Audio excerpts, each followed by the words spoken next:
Le marché du café en Algérie, le café lui-même est devenu aujourd'hui, comme la voiture, le symbole de la gestion chaotique des affaires économiques du pays. Il y a eu une descente. Les douanes algériennes ont saisi, soi-disant, plus de 33 000 tonnes de café importées au niveau des ports. Ils appartiennent à 66 importateurs et leur objectif était de créer de la spéculation ou là de provoquer une hausse des prix du café. Est-ce que cela est vrai? C'est du mensonge. Totalement du mensonge. C'est du mensonge inédit et historique. Depuis 6 mois, les prix du café ont augmenté de 45%. Depuis le 1er janvier 2024, les prix ont augmenté de 62% sur une année. Il était devenu problématique pour l'État algérien de financer cette facture de l'importation du café.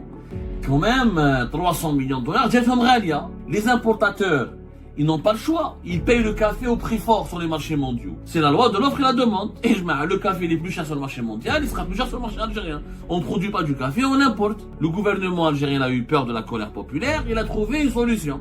Il a plafonné les prix du café. Comme l'eau, comme beaucoup de produits de première nécessité, soutenus par l'État.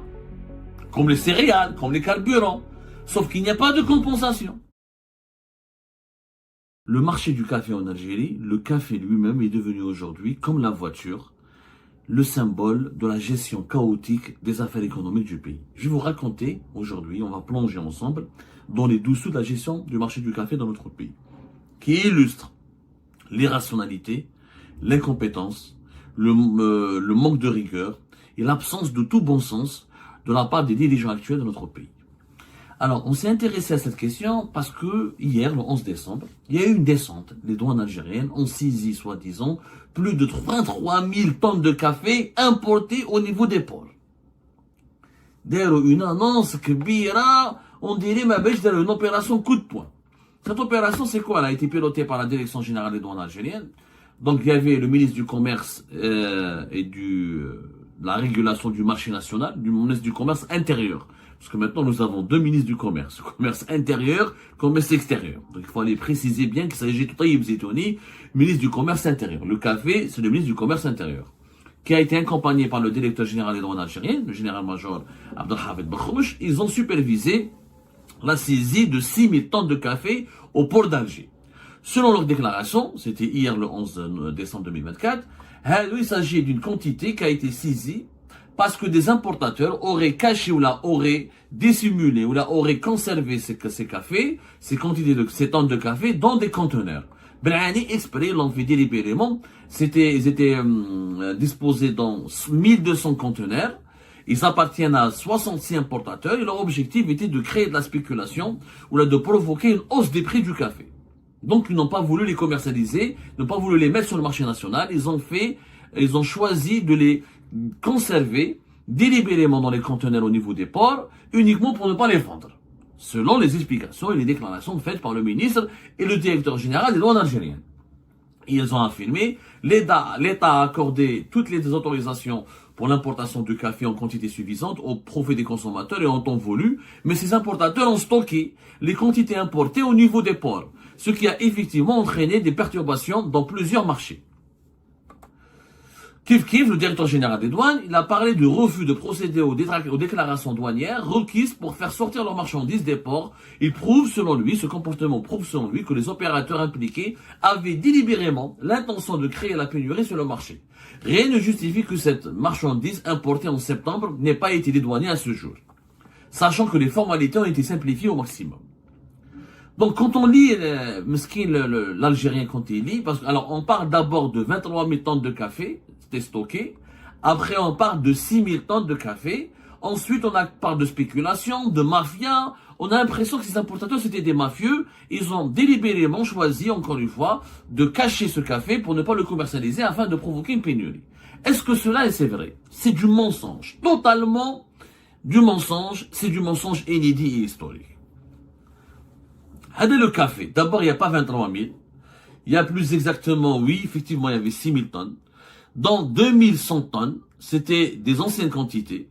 Et dans le reste, c'est des quantités qui ont été autorisées à l'importation par le gouvernement. Je vous explique comment ça se passe.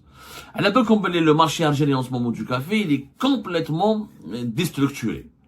Elle est déstructurée. Le café, ses prix internationaux ont augmenté. Je fais une petite introduction. C'est important de comprendre des notions de base de ce problème. Parce qu'il y a trop de populisme, il y a trop de mensonges, de manipulation. L'économie entière, elle fonctionne sur un principe simple. La demande et l'offre. Quand la demande, elle est plus forte que l'offre, eh ben, c'est normal que les prix partent à la hausse. Quand c'est le contraire, les prix baissent. C'est une mécanique internationale. Il y a des spéculations, ni rien du tout. Mais on va aller étape par étape. Sur le marché mondial, les prix du café augmentent depuis pratiquement plus de 2 ans. À cause des changements climatiques, à cause du réchauffement climatique, à cause des perturbations constatées dans la récolte, dans la production du café dans les grands pays producteurs de café qui sont le Brésil, qui produit à lui seul 33% du café. Le café, comme c'est le Robusta, c'est l'Arabica.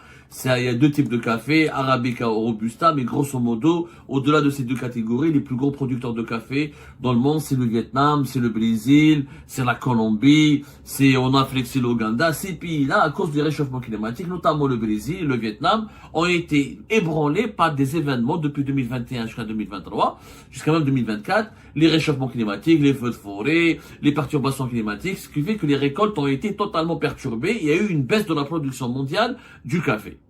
Il y a eu une perturbation. Ce qui fait que les prix du café, par exemple, depuis le 1er janvier 2024, les prix mondiaux du café ont augmenté de 62%. Depuis 6 mois, les prix du café ont augmenté de 45%. Depuis le 1er janvier 2024, les prix ont augmenté de 62% sur une année.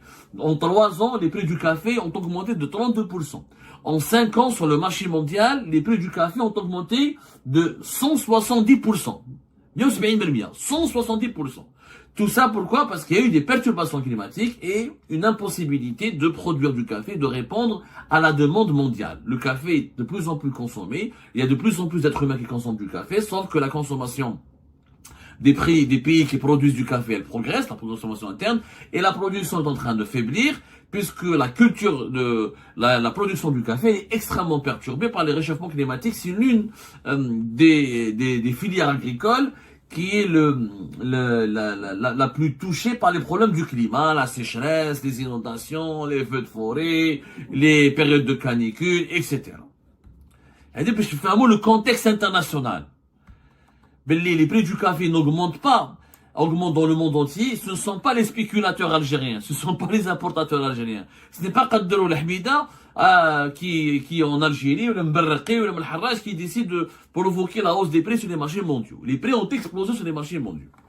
En Algérie, nous sommes un grand pays consommateur de café.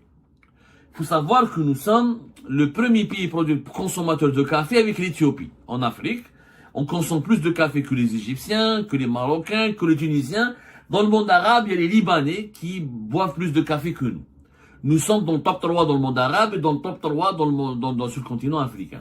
On estime que chaque Algérien, il boit entre presque plus de 4 kilos de café par an. Ce qui est quand même considérable. Il y a que les Libanais qui font plus que nous, 5,8 kilos, 5,8 presque 6 kilos de café par an pour les Libanais par habitant. Le reste, on consomme pratiquement plus de café que les Américains et autant de café que les Américains et les Français. Il y a que les Finlandais, les Suédois, les Norvégiens qui consomment plus de café que nous. Mais on est pratiquement qui m'a les Allemands, qui m'a les Français, qui m'a les Américains. Entre 4 kilos et quelques. L'Algérie ont dépensé l'équivalent de 300 millions de dollars pour acheter les grains de café qui sont nécessaires à la production du café. Il faut savoir que l'essentiel de notre café, nous sommes par exemple parmi les 10 plus grands clients du Vietnam. L'essentiel de notre café vient du Brésil, de l'Indonésie, du Vietnam et de l'Ouganda. On consomme plus le Robusta que l'Arabica. 85% du café que nous consommons, c'est du Robusta. Donc, en 2023, nous avons acheté pour plus de 300 millions de dollars de grains de café. 130 000 grains de café. En Algérie, il est interdit d'importer le café.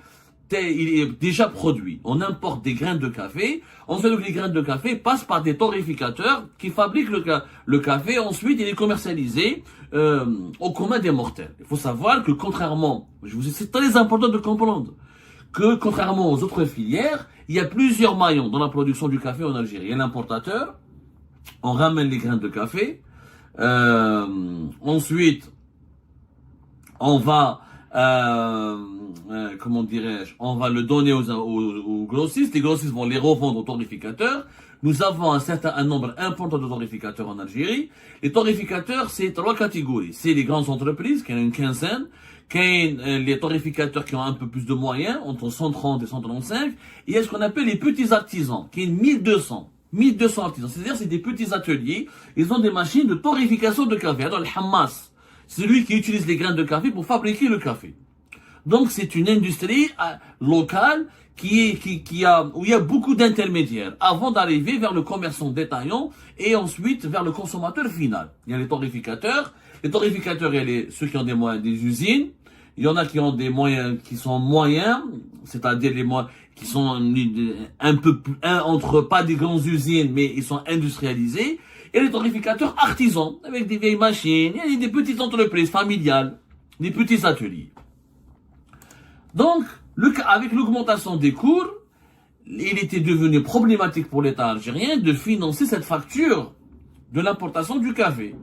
Quand même, 300 millions de dollars, جاتهم غالية. Voilà, جاتهم غالية. يعني les dirigeants algériens, pour eux, 300 millions de dollars, comment?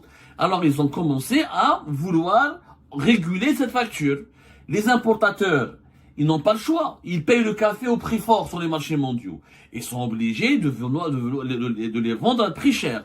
Il faut savoir que le café, comme plusieurs produits qui sont importés de l'étranger, comme les voitures par exemple, il est soumis à plusieurs taxes. En Algérie, d'abord, avec les taxes douanières, dans le café par exemple, quand on importe, il faut, en plus que les prix sont très chers sur le marché international, il faut payer 63% de taxes. Avec 30% de taxes à l'importation, 19% de TVA et 10% de ce qu'on appelle la taxe intérieure de consommation.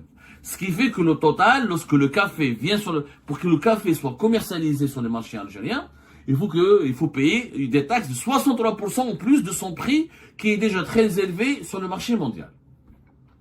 Et encore une fois, nous ne pouvons importer que les grains de café. On ne peut pas, le café, en Algérie, la loi, il faut qu'il soit torréfié et transformé localement. Donc, on ne peut pas importer du café directement. Donc, il y a des caractéristiques. Donc, c'est un marché qui est un peu compliqué. Elle est devenue compliquée parce que l'État algérien, quand le café augmente, ce qui est normal, l'importateur, ça lui coûte cher d'acheter le café sur le marché mondial, il paye 63% de taxes, le grossiste, les torréficateurs vont le payer le café beaucoup plus cher, donc pour torréfier le café, et ça va coûter beaucoup plus cher et le consommateur final doit payer plus cher. C'est la loi de l'offre et la demande. Et le café il est plus cher sur le marché mondial, il sera plus cher sur le marché algérien. On ne produit pas du café, on importe. Il y a plus de demande mondiale sur le café, moins de production, les prix augmentent. C'est une logique, mais il y a une spéculation, ni mafia, etc. L'État algérien, comme les Algériens et les Algériens n'ont pas d'argent, et comme l'État algérien commençait à empêcher, c'est-à-dire il a voulu réduire la facture des importations du café, et les importateurs ne pouvaient pas importer comme il se doit, il a limité les importations. Ensuite, quand il y a eu beaucoup de polémiques sur le marché, où le qahwa ghalia, où le café commençait à faire l'objet d'une pénurie, le gouvernement algérien a eu peur de la colère populaire, il a trouvé une solution. Il a plafonné les prix du café. Pour que le café ne soit pas cher, pour qu'il soit accessible à tout le monde, il y a eu un décret qui a été établi. C'est le décret de 20 août. C'est un décret qui a été établi le 20 août, le 21 août 2024, où l'État algérien oblige, à travers un décret exécutif, à plafonner les prix du café. C'est-à-dire en Algérie, on ne peut plus vendre comme on veut les prix du café. Voilà, donc il y a eu un contrôle sur les prix. Mais où j'ai quoi le décret exécutif, comme le décret exécutif, la date, etc. Plafond des prix du café en Algérie. C'était le 21 août 2024. Voilà, c'est le décret exécutif numéro 24-279 du 20 août 2024. Donc c'était le 20 août 2024. Là, le décret, qu'est-ce qu'il dit? Il dit, globalement, qu'il faut, donc le prix du café est plafonné à 3% calculé sur la base de la valeur en douane, Tandis que la marge bénéficiaire applicable à l'importation des produits issus du café vert, importé, destiné à la transformation, est plafonnée à 4%. Le plafonnement de la marge bénéficiaire de la distribution en gros est à 4%, et la distribution d'État est à 8%. Le kilo de café arabica devrait se vendre à la consommation à 1250 dinars, le kilo, et le kilo de café robusta à 1000 dinars. Donc l'État algérien il a décidé de plafonner, c'est-à-dire l'importateur, il ne doit pas gagner au-delà de 3% de marge bénéficiaire, et 4% aussi au niveau du prix, selon les deux catégories de café que nous importons, et la distribution en gros kiff. Il ne doit pas dépasser 4% de marge bénéficiaire, et le prix et le détail ne doit pas dépasser 8% de marge bénéficiaire, et le prix final doit être entre 1250 le kilo et 1000 dinars le kilo. L'État algérien. Sauf que quand tu plafonnes les prix, normalement, il y a ce qu'on appelle un mécanisme de compensation. C'est-à-dire que les personnes, les importateurs qui achètent du café cher et qui sont obligés de le vendre à un prix soutenu à ne pas dépasser un plafond fixé par l'État, et normalement, ils sont compensés parce que les importateurs vont perdre de l'argent. Vu que le café, ses prix sont en train d'augmenter. Et l'État, il te dit que tu peux pas, que le prix est plafonné. Que normalement, tu peux pas dépasser 3% de la valeur du café en douane. Sauf que l'importateur, il paye des taxes, il paye les frais des frais de transport maritime, les frais de stockage, il a des salariés, il a des déclarations sociales à payer, il a des impôts à payer sur le revenu, il paye. L'importateur, il a d'autres frais, mais l'achat du café sur le marché mondial. Non, donc il y a eu une série de réunions entre septembre jusqu'à novembre de même 2024, oui, les importateurs du café ont rencontré les responsables du ministère du Commerce pour leur dire, ok, nous n'a pas de problème. Si vous voulez qu'on fasse comme l'huile et le sucre par exemple, il y a l'État, depuis 2011, il offre une compensation.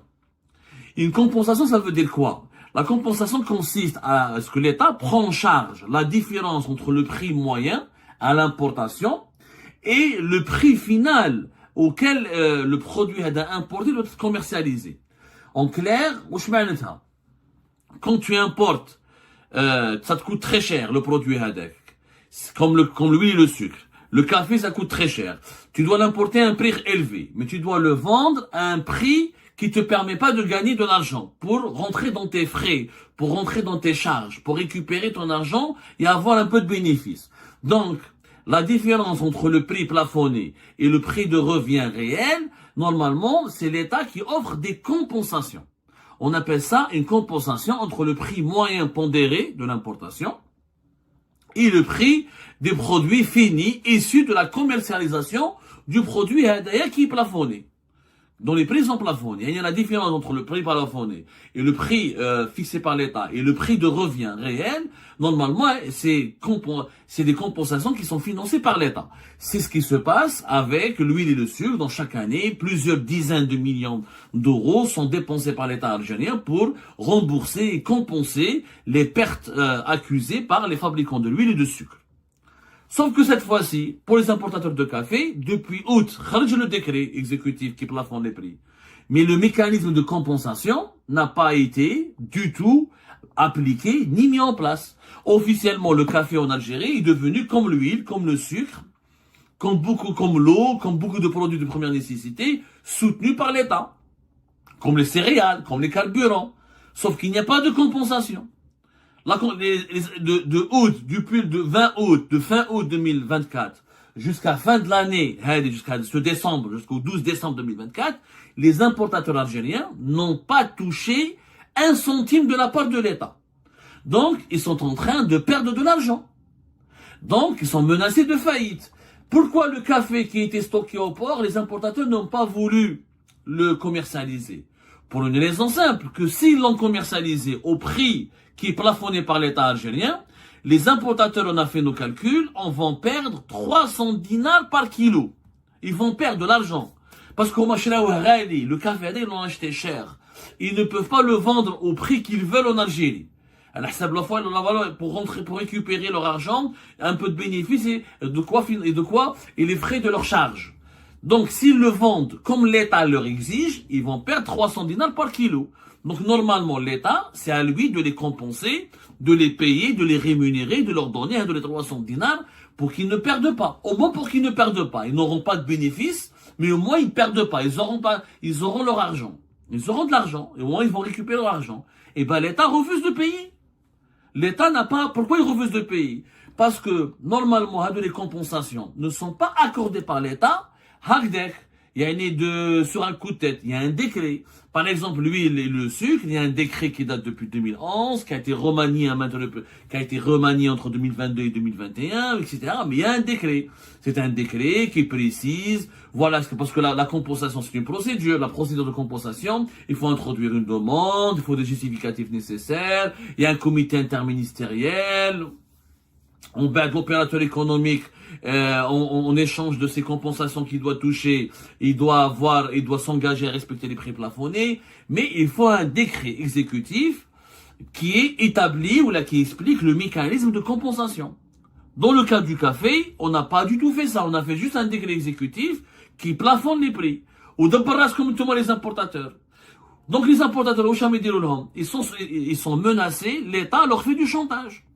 Celui qui a une licence d'importation, effectivement, l'État a donné l'équivalent, selon nos investigations, de quoi importer 23 000 tonnes. C'est des licences qui ont été données. Sauf que l'importateur n'est pas en train d'exécuter ces licences. Qui met les importateurs qui en sont bloqués dans le port. Ils sont pas fous, ils auraient aimé vendre leur café. Mais s'ils le vendent avec le prix plafonné, ils vont perdre leur argent. Parce que personne ne va les rembourser. L'État ne veut pas les rembourser. Donc, qu'est-ce que fait l'État algérien? Il menace les importateurs. Celui qui a des licences, ils vont le menacer. Ils lui disent que si tu importes pas avec ton argent, on va te juger pour spéculation. Et tu risques entre 10, 20 jusqu'à 30 ans de prison. Ça veut dire que tu fais exprès de provoquer la hausse des prix du café. Parce que tu as une licence d'importation et tu veux pas ramener le café. Ou celui qui a importé le café, il est déjà au niveau du port. S'il ne le commercialise pas, il est accusé aussi de spéculation, alors que les importateurs leur expliquent, on est en train de perdre de l'argent. Si je perds de l'argent, je vais faire faillite. D'ailleurs, le nombre des importateurs de café a chuté. Ils étaient 43 000, ils sont à peine 9 000. Et encore, dans les 9 000, la majorité d'entre eux ne travaillent pas. Donc, il y a une centaine d'importateurs de café qui travaillent. Et ben voilà les amis, c'était ça. Je vous remercie comme d'habitude pour avoir suivi la vidéo jusqu'à la fin. N'oubliez pas de nous laisser vos commentaires, vos réactions autour du sujet et de vous abonner à la chaîne si vous n'êtes pas encore abonné. Je tiens à vous remercier aussi pour votre soutien à notre chaîne, pour vos encouragements, pour vos commentaires aussi nombreux et diversifiés. Je tiens aussi à remercier nos abonnés et les personnes qui nous suivent régulièrement. Sans vous, ça n'aurait pas été possible. Donc voilà, merci encore une fois et à la prochaine dans une nouvelle vidéo.